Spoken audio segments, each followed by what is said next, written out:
So we start with down below, we have a couple of machetes. People very often in our culture think of a machete as a weapon, but the machete is the most common tool of all. Everybody has one, even kids, because you cut weeds with it, you can chop wood, you chop off the head of a snake, you use it as self-defense. It can be anything you want it to be. So it's the most universal item, at least one of the most universal items you see as you travel throughout the Latin American continent. And we have a couple of samples here, and they vary in shape and in length. There are, like in Guatemala, they tend to be thinner and longer, and some of these are more like a butcher's knife.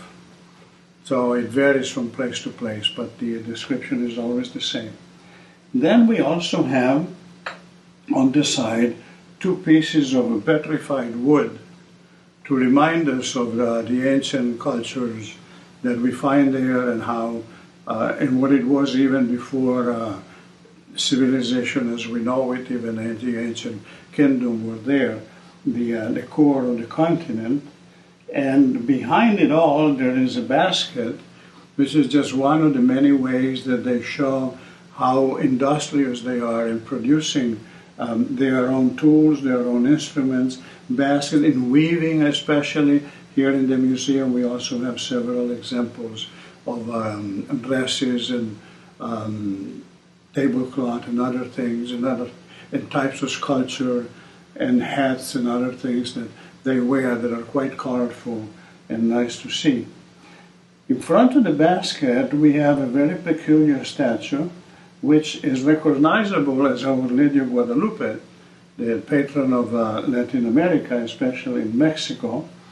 But what makes it interesting, it's standing on the top of a Mayan temple, but that's not the most important part. This statue is made with volcanic ashes, what is called lar. That it's like mud that comes out to a volcano and comes down the side of the mountain, and then it solidifies and it turns into a kind of ash. And they make beautiful statues, which then they sell. Eventually, these ashes also become very good fertilizer in the area that they first destroy, but then later new life appears. So, and then of course we have a couple of arrows to remind us of the indigenous people who still live off the goodness of Mother Nature.